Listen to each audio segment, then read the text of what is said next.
katulad ng sinabi na kanina, that He will never leave us nor forsake us.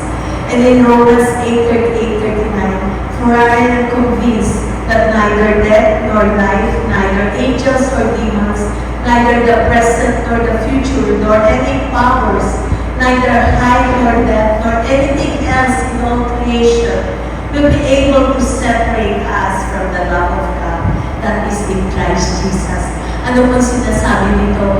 Walang tao, walang sitwasyon, walang principalities in heaven and on earth na makapaghihiwalay sa iyo sa pagmamahal ng Panginoon. Amen? No past, walang past mo na makakapaghiwalay sa iyo sa Panginoon dahil mahal ka ng Panginoon. Amen? So ano po sinasabi dito? Neither death nor life, neither angels nor demons, neither the present nor the future, nor any powers ang makakapaghiwalay sa atin sa pagmamahal ng Panginoon. And no demons na paggawa ng kaaway na makakapaghiwalay sa iyo sa Panginoon. Kung kaya sinasabi na hindi tayo dapat takot. So, kahit anong mangyari sa mundo ito, sabi nga, Matthew 24:6-7, you will hear of wars and rumors of wars, but see to it that you are not alarmed. Such things must happen, but the end is still to come. Nation will rise against nation, and kingdoms against kingdoms. There will be famines and earthquakes in various places. All these are the beginnings of birth pains. So, ibig sabihin, papunta pa lang doon. Actually, we consider na hindi pa tribulation, but papunta pa lang doon. Kung kaya hinahanda tayo ng Panginoon. Na nakikita natin yung mga wars, like yung sa Israel war, yung like what is written in the Bible, na mapapaligiran sila ng mga kalaban nila. Nakita natin na at nakikita natin yung prophecy na yung like there is the threat na yung Magog, alam naman natin kung ano yun, it's either Russia or Turkey, at ang Persia ay ang Iran. So makikita natin na may mga usap-usapan. So, pero ano sinabi ng Panginoon, hindi ka dapat matakot kasi we will not suffer wrath. Amen? So, katulad na ako ng earthquake. Yung earthquake is katulad na ako ng sabi ng mga kasama ko sa radyo na doon po sa kanila sa Mindanao, 6.1 kahapon Friday, 6.1. At makikita natin ang madalas na nag-earthquake. So, sabi na sa panahon natin, makita natin na kumbaga yung mga malalakas na earthquake. Unlike before, earthquake noon, 3, di ba? Ang tayo na nga na, 3 malakas na yun. But now, you can feel that 6, 7, so talagang kumbaga there is that earthquake. Pero kahit makikita natin ito, hindi dapat matakot. Because God's protection ay nasa sa atin. Katulad na ng kanta kanina na naging favorite ko na rin yan eh. Yung He will hide us in the shelter of His wings. Amen? Nandoon sa protection ng Panginoon. At ito po yung ating scripture verse. Kaya in times like this, we need to be strong. At ano sabi sa verse in Ephesians 6:10-13, finally, my brethren, be strong in the Lord and in the power of His might. Put on the full armor of God so that you can take your stand against the devil's scheme. For our struggle is not against flesh and blood, but against the rulers, against authorities, against the power of this dark world, and against the spiritual forces of evil in the heavenly realms. Therefore, put on the full armor of God, so that when the day of evil comes, you may be able to stand your ground, and after you have done everything, to stand. So, anong sinasabi dito? Kahit marami tayong nakikita what is happening in this world, we don't have to fear. But, ano sinasabi? We need to stand. Amen? So, how do we Christian means it is like a position na lahat ng ginagawa ng kaaway ay napagtagumpayan na ng ating Panginoon. That Jesus gave us the victory, that He defeated the enemy. So, kung kaya we don't have to fear because the Lord is with us. Maybe this world is a fallen world. It is still under Satan. At nagdodobong time siya para marami siyang masama sa bottom of his feet. Alam niyo ba ang pinakaayaw niya? Yung mga Kristiyano. Amen. Dahil yun yung threat sa kanya. Kaya nagdodobong time siya kasi alam niya malapit na siya ilagay doon sa bottomless pit. Endless na. Okay? Kung kaya nagsasama siya ng mga yun, at tayo mga Christian, that is why we need the Christians should be able to stand and be an example for the unbelievers so that many can come unto the Lord. Amen? Before the end comes. So, sabi dito sa verse 12, for our struggle is not against flesh and blood, but against the rulers, against the authorities, against the power of this dark world, and against the spiritual forces in the heavenly realms. So it means, yung kalaban natin, hindi lang yung physical na nakikita mo siya or nakaka-away mga kaaway mo. Behind ng mga kaaway mo, may mga spirits na nag-influence doon sa tao. Kaya sabi dito na we should learn to stand. At sabi in Colossians 2:15, when he had disarmed the rulers and authorities, he made a public display of them, having triumphed over them through him. So it means in Christ Jesus, we are victorious. Amen. It is finished. Sabi nga ng Panginoon, it is finished. So whatever the works of the enemy, it is already finished. But we need to stand. We need to stand on our position. And what is our position? That we are now in Christ Jesus. And the enemy cannot defeat us because na kay Yesu Cristo na tayo. Amen? So Colossians 2:15. And that is why we need, sabi nga, noon iniisip ko ang spiritual warfare ay kapag meron na possess, yung meron mga papalalasing, mga masasamang spirito, yung possess na gano'n. Diba noon kayo, yung mga intercessor, yung madalas silang pupunta sa mga ibang lugar at nag-iano sila, nagka-cast out. But actually, for us, spiritual warfare ay we should do it. Ginagawa natin every minute sa buhay natin. Because spiritual warfare is going against the lies of the enemy. Paano ba ito? Ibig sabihin, di ba sabi nga, the enemy, the devil, prowls around like a roaring lion, looking for someone to devour. So, sino po ba yung enemy? The enemy is the adversary. Adversary means Satan in Hebrew. So, ang inaatake ng kaaway ay ang ating kaisipan. Amen? The first battle is on our mind. Doon tayo inaatake ng kaaway. And it is our thoughts na ano yung mga thoughts na to? Those negative thoughts that is contrary to the Word of God.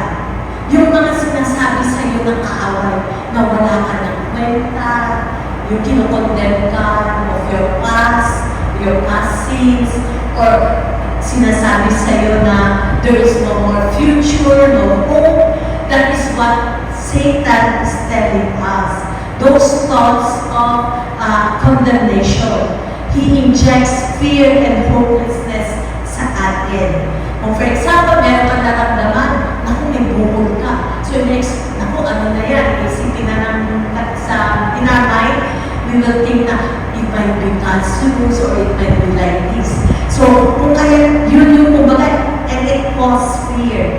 So, paano ba yung proseso mo? First, papasok sa isip mo. Then after that, bababa sa isip, sa puso mo. At magkakaroon ka ng takot. And after magkaroon mo ng takot, yung fear, minsan sinasabi mo na. At doon ka matatagaw ng kaaway kapag sinabi mo na. Para ka nang nag-agree doon sa sinabi niya. Kung kaya yun po yung iingatan natin. And that is why we need that spiritual warfare. Warfare as in hindi ka nakikipagtalo na parang boxing, like boxing. No. Spiritual warfare is you stand on who you are in Christ Jesus and what Jesus has done in your life. Amen? And what Jesus did at the cross. So, at paano po ba ito? The full armor of God. So, meron po tayo dyan picture, the full armor of God. Though in the picture, ayan, full armor of God. Yan po tayo. Sabi ko nga kanina, hindi yan, kasi nung araw, iniisip natin, parang imagine mo, sinusuot mo yan. Pero actually, yung full armor of God means it is your relationship with the Lord. Amen? That is your personal relationship with God. So, what are the 7 armors of God? The belt of truth, the blessed plate of righteousness, shoes of gospel of peace, shield of faith, helmet of salvation, the sword of the Spirit, and prayer. If you will see the first five, it is more on the offensive, on defense. And on the second, this number 6 and number 7, that is for your offensive.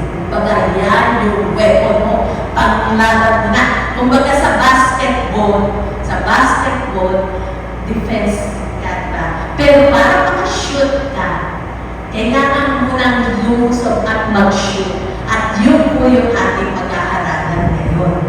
Okay? So first, the belt of truth.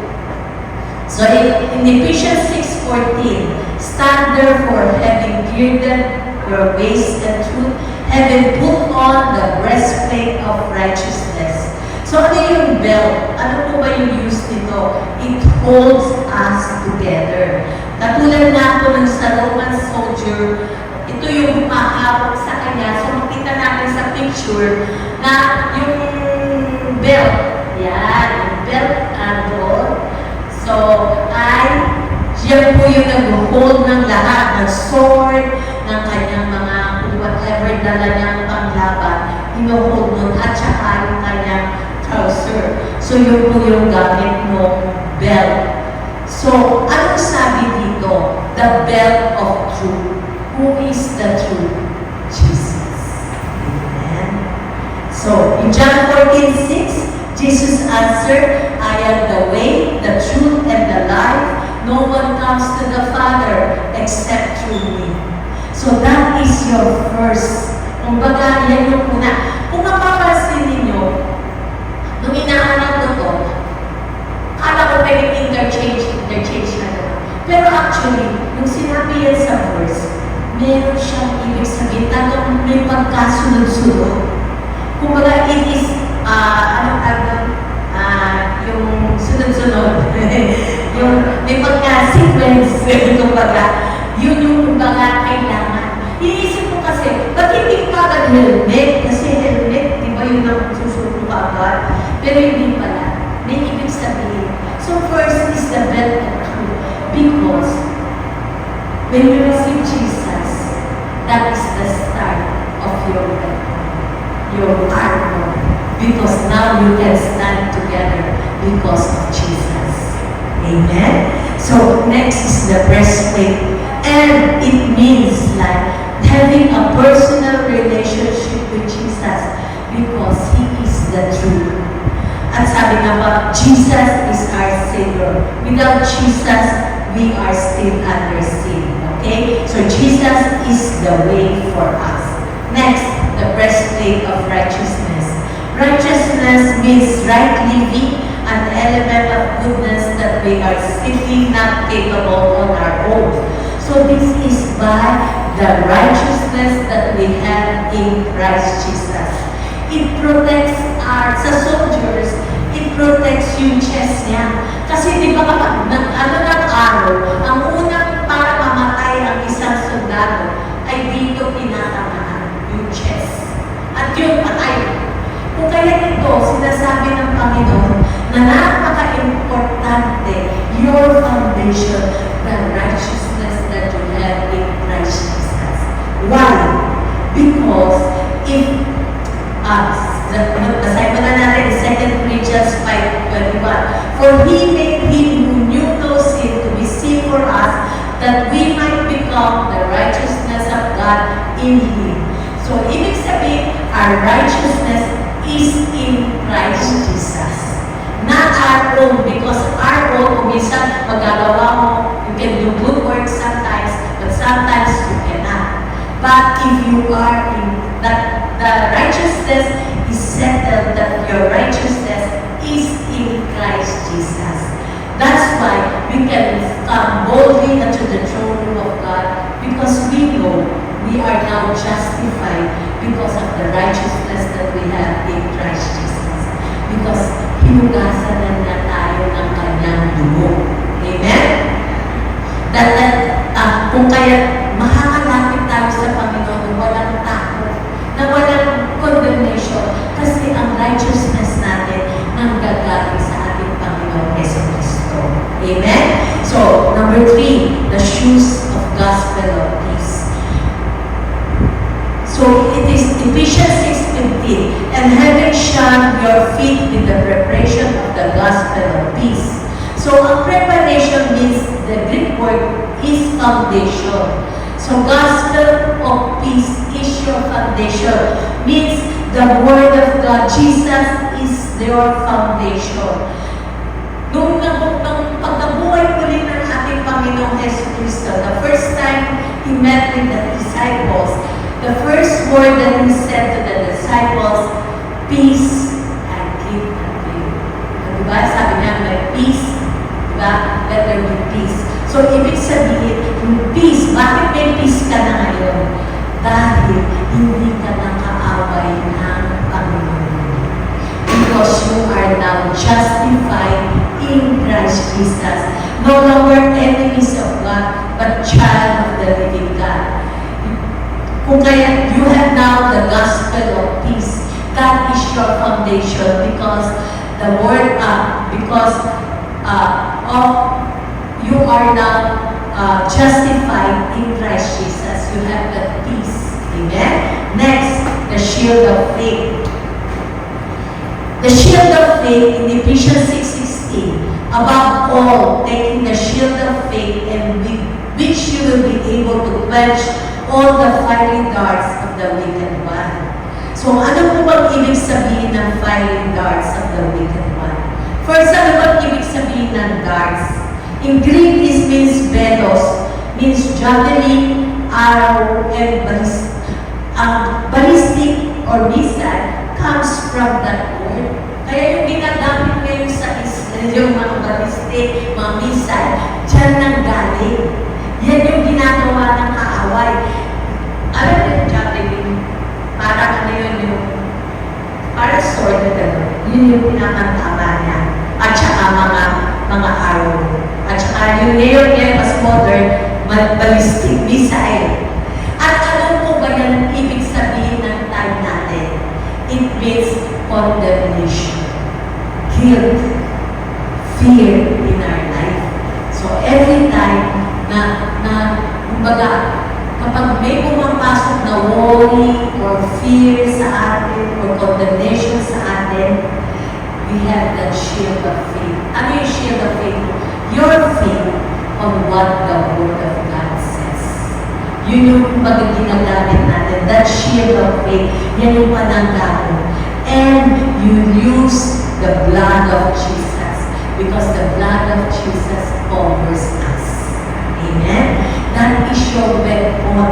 Na yung pananggapo, the armor nga daw, that is your panangga, na hindi whatever attempt ng kaaway, hindi niya magagawa if you have the shield of faith. That shield of faith is your faith on what the Word of God says. Amen? So, ang pananaigin nyo ay ibig sabihin ay nag-agree kayo. Mag-amen naman po. So, praise God. At inaano ko yun na pinapaniwalaan ko, ang katahimikan ay nag-agree. Amen? Amen. Praise God. Salamat po. So, number 5, the helmet of salvation. Ito yung sinasabi ko kanina. Bakit kaya ang helmet of salvation ay kalima? Helmet of salvation, di ba? Helmet, it protects our head. Katulad ng mga nagmumotorsiklo, the one who rides a motorcycle, they use helmet. Right? It protects our head. Why? Ang unang spiritual battle, as we have said kanina, ay ang ating kaisipan. Paano nare-renew ang ating kaisipan? When you have now the Word of God. When you have that faith na naaral mo, na sinabi sa'yo, at ano nangyayari sa isip natin? Nababago.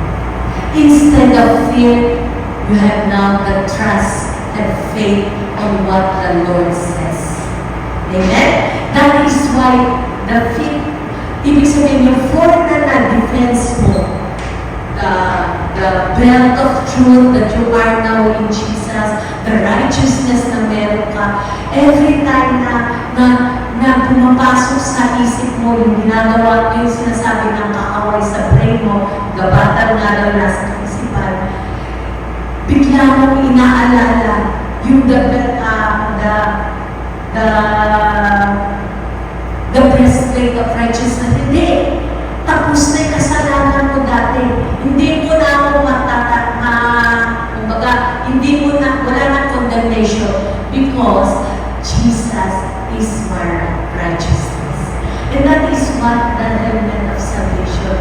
You are the helmet of salvation na rin-renew ang ating kaisipan because of the four na the breastplate, the truth, the righteousness, the shield of faith. Yung mga yun, tumutulong upang yung sa helmet mo hindi basta-basta babaksak kasi you have that foundation. Amen? The helmet of salvation, katulad po sa Roman soldier, kapag yung nag-shield, the helmet, dito pala yung shield of faith. Alam niyo po ba, yung kapag sa shield, balikan ko na yung sa shield of faith, kapag meron, nung araw pala, yung kanilang shield, yung kanilang pangharap, kapag merong fiery darts, kasi sabi dito, fiery darts, ibig sabihin, may ako yung mga, mga araw nila Hindi lang yan araw, meron pang apoy. So, para mamatay yung mga apoy ngayon, binabasa pala nila yung kanilang mga shield. Para pag tumama yung araw sa kanila, mamamatay. The same thing po, katulad sa atin, yun po yung the word is the water that cleanses us. Amen? That is why, hindi ka pwedeng hindi magbasa ng salita ng Diyos. That you read the Word of God. Because it cleanses you, it washes you. Every time na meron ka every time that you read the Word of God, na binabasa ka sa salita, it gives you that, yung feeling ba na nagkakaroon ka ng kapayapaan. Kunyari may natakot ka, tapos nakabasa ka ng salita ng Diyos na sinasabi sa'yo, I will protect you, I will provide for you. Di ba nagkakaroon ka ng peace? Very peace. Because the Word comforts you. And that is what God is saying here in the shield of faith. That every fiery darts of the enemy, kapag meron gano'n, the Word of God, ito ang pumapatay doon sa mga arrows na tinitira sa iyo. Amen? Hindi mo ba pwede yung positive thinking? Yung araw na isip mo positive thinking ka lang, hindi. Basta ito ang ano mo,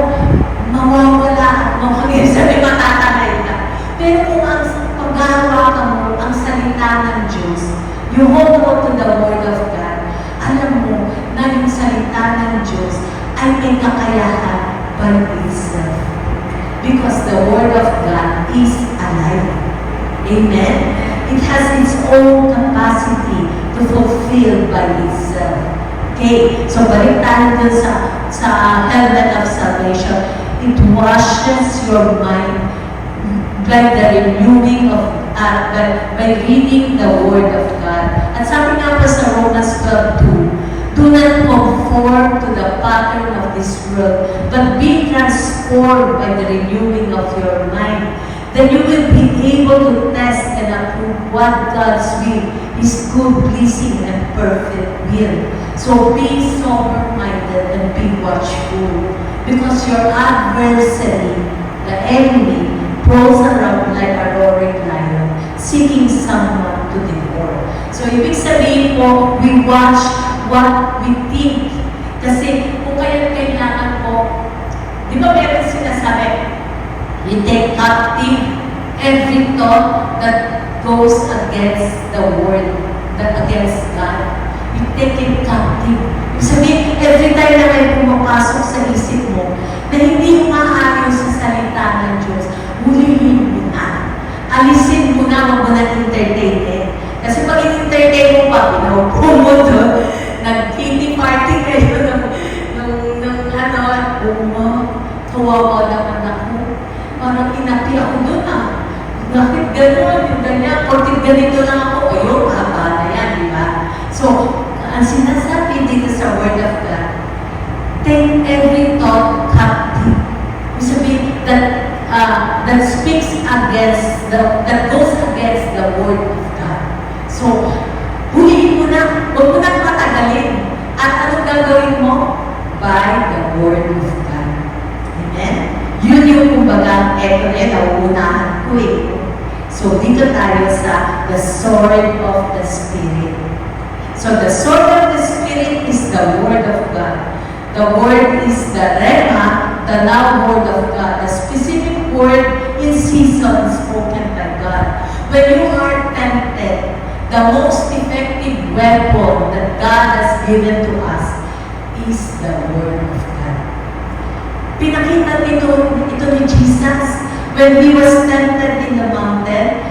Di ba? After fasting, ay nagpapasya, nandun siya sa mountain. Anong sabi ng kaaway in Luke 4:3-4?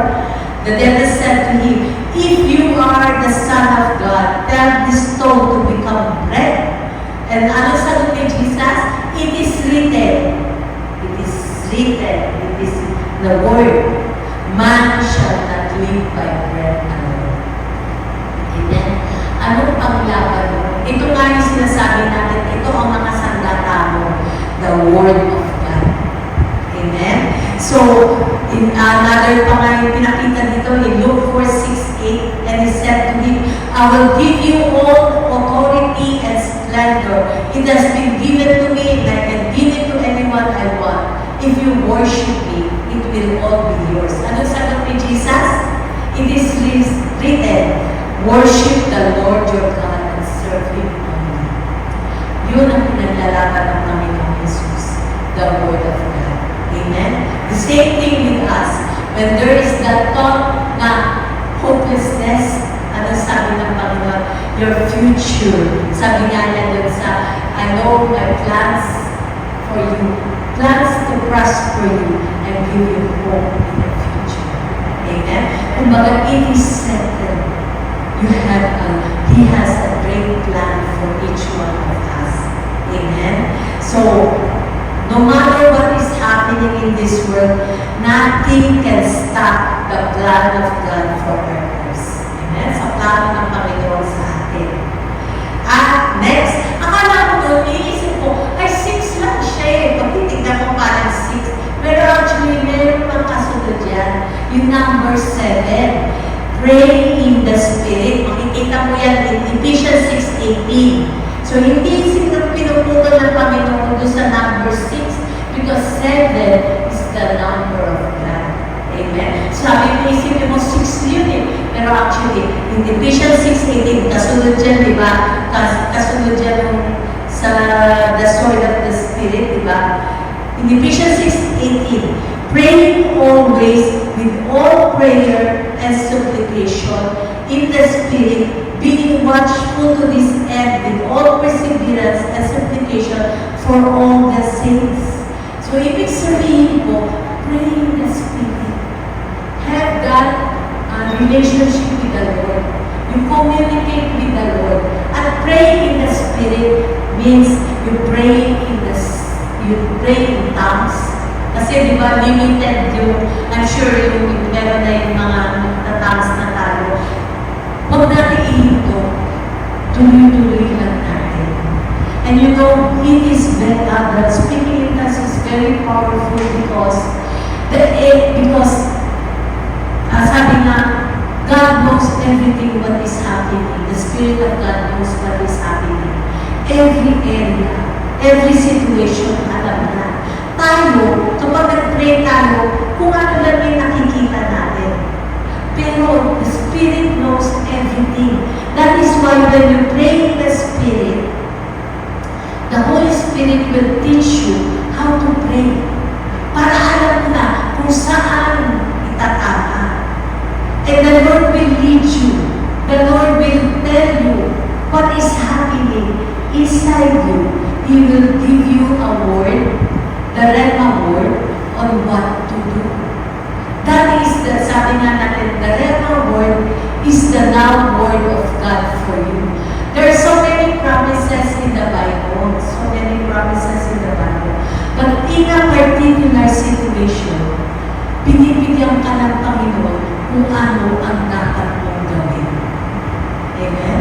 Kasi mapapansin ko rin si Jesus Pag nagpapagaling siya, hindi lang isang paraan siya nagpapagaling. Meron kung minsan nilagyan niya ng yung mata ng isang tao. Meron naman kung minsan hinawakan doon sa dulo. Iba-ibang paraan.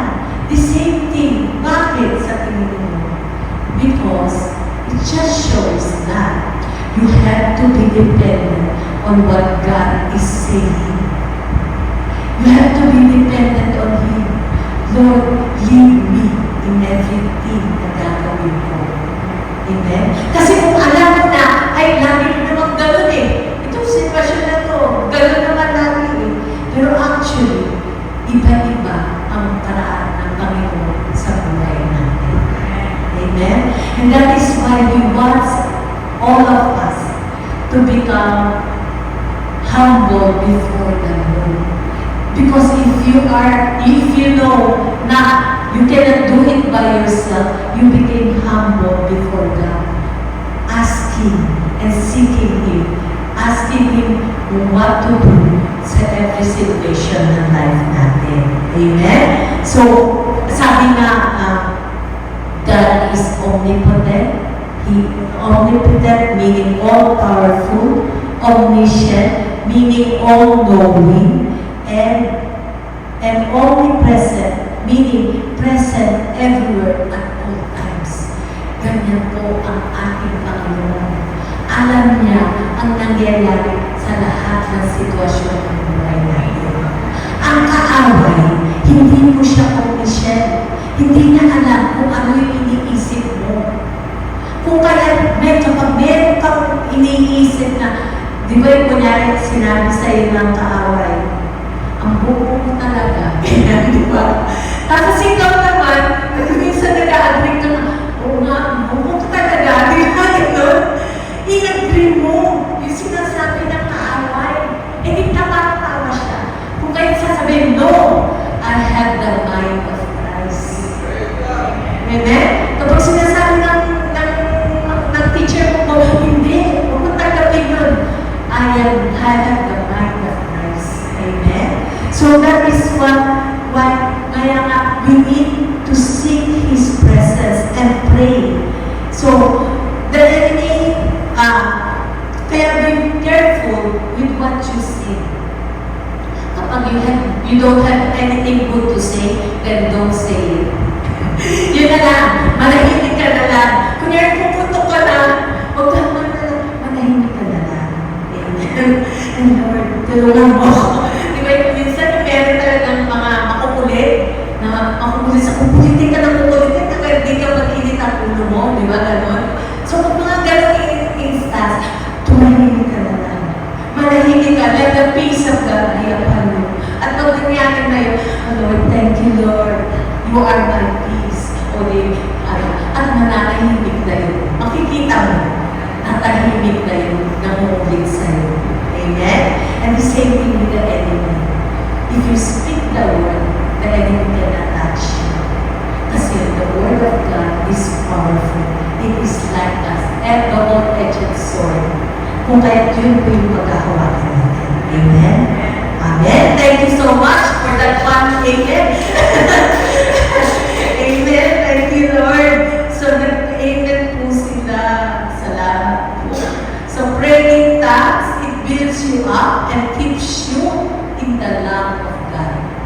When you speak in tongues, ayun nga, sabi ko nga, may times na, di ba, wala kang iniisip, mag-tongues ka, it builds you up. And sometimes, it comforts you. Kinakausap ka. Okay lang. Andito, kasama mo. Or times na medyo worried ka what will happen, tongues ka. And it will build you up. Meron kang nabalitaan, meron sitwasyon mo, praying tongues ka. Then the Lord will build you up. Amen? So, at ito pa, ang maganda nito, as you stand in the Lord, ito pinahapon ni Lord kahapon sa akin. As you stand in the Lord, and put on the armor of God, that, sabi nga, it strengthens you. Diba sabi nga, in the last days, there will be shaking. But if you stand in the Lord, na hindi ka sa what is happening around you. Ito promise ng Panginoon, Isaiah 61:2. Arise, shine, for your light has come, and the glory of the Lord has risen upon you. For behold, darkness shall cover the earth, and thick darkness the people. But the Lord will arise upon you, and His glory will be seen upon you. And nations shall come to your light, and kings to the brightness of your rising. Lift up your eyes all around and see. They all gather together. They come to you. Your son shall come from afar, and your daughter shall be carried on the hip. Then you shall see and be radiant. Your heart shall thrill and exult, because the abundance of the sea shall be turned to you. The wealth of the nation shall come upon you. Amen. Ano po sinasabi ng Panginoon? In times of darkness, His glory will be seen upon you. There will be light in darkness. Ikaw yung magiging ilaw. Kasi makikita ng mga nasa mundo ang ilaw na nasa sayo. At yung kapag na-share ko yung, di ba yung sabi, ano bang nangyari sa'yo? Bakit ka nagkagana? And then you can share what God has done in your life. Nakita yun. Kaya you need to stand before the Lord. You stand on what God is saying. And when you do that, as you know the Word of God, as you know what God is saying, every day of your life, pinaplan ka, you seek God's Word, the plan of God for you, yung direction na. As you pray in the Spirit, katulad na ako ng kay Jehoshaphat, di ba? Last week, natulog natin, that surrounded by enemies, anong ginawa niya? Anong sabi sa kanya? Umawit sa Panginoon. Even though there are so many things that is happening around us, you worship the Lord. Amen? Sing unto the Lord. Kumanta ka, umawit ka. Doon tayo sa nga kunyari, hindi ka makaisip ko ang verse, umawit ka na lang. Magbukas ka ng kanta on YouTube at patugtugin mo. And you will feel that peace. Diba?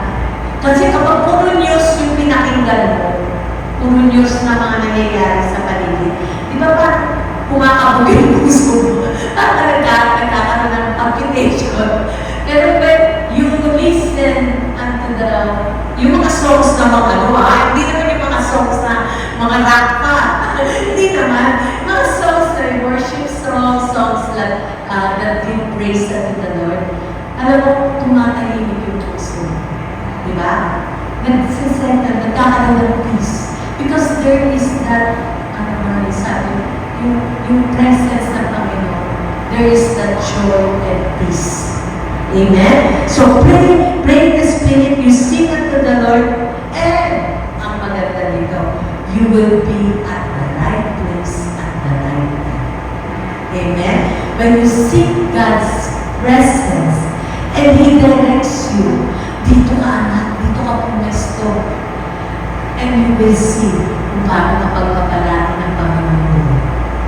Hindi yung, di ba, yung uso sa barangay, pag meron, ayuda. Kasi hindi lang yun.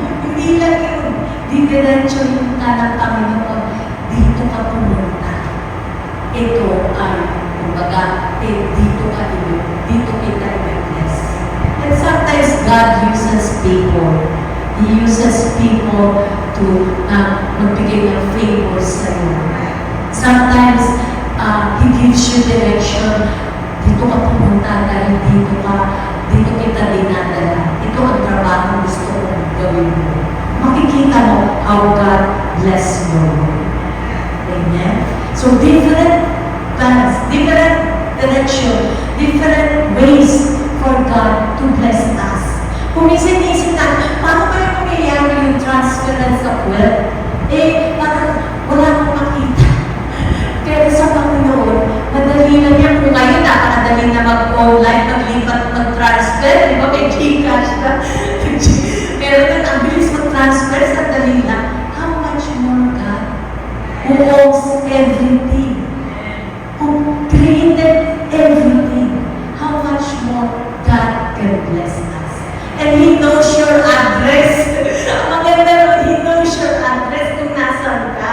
Because God is omnipresent, omniscient, and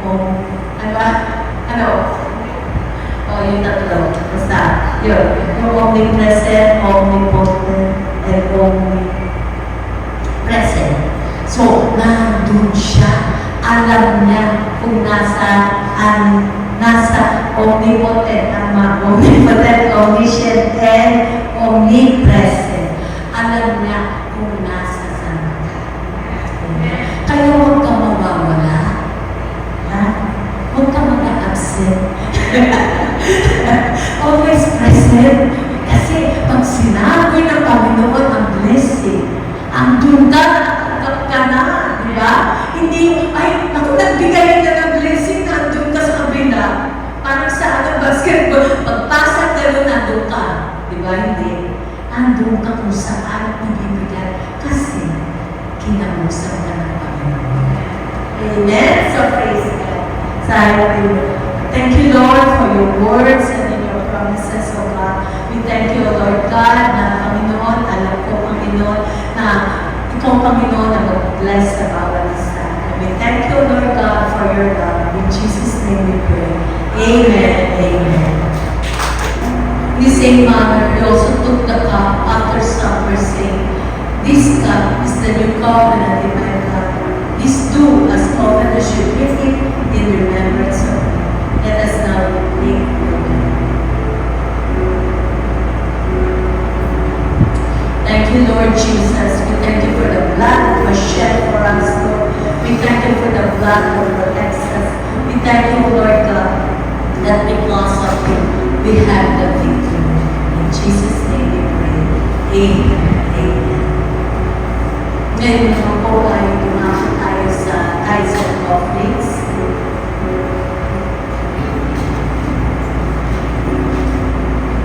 Lord, we lift up to you our tithes and offerings, Lord.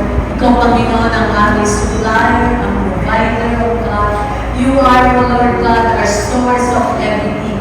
And Lord, as we lift up our tithes and offerings to you, bless it, O God, return it back 100-fold, O Lord God. We thank you, O Lord God, that Lord, these tithes and offerings, O Lord God, that Lord, na kinalulugod mo, Panginoon. And we thank you, O Lord God, that Lord God, we thank you for your restoration, O God, and open heaven, O God, upon your children, O God. Bless the works of their hands, O Lord God. And we thank you, O Lord, and glorify you. In Jesus' name we pray. Amen and amen. Amen. Closing prayer. Lord, we thank you, O God, for your words, O God. We thank you, Lord God, for your grace that abounds sa iyong mga anak. And we declare, O Lord God, Abraham's blessings are ours, Lord, na hinamit, Panginoon, your restoration, your fullness, your wholeness sa bawat isa, O God. And I claim, O Lord God, your blood protection sa bawat isa, sa bawat pamilya, O Lord God. And a victorious week, O Lord God. We thank you, O Lord God, for your mighty presence, O God. We thank you for your love, O God. At Lord, sa kanilang pag-uwi, I pray, O Lord God, that you will protect them and cover them with your most precious blood. And we thank you, O Lord God, for a victorious week. In Jesus' name we pray. Amen and amen.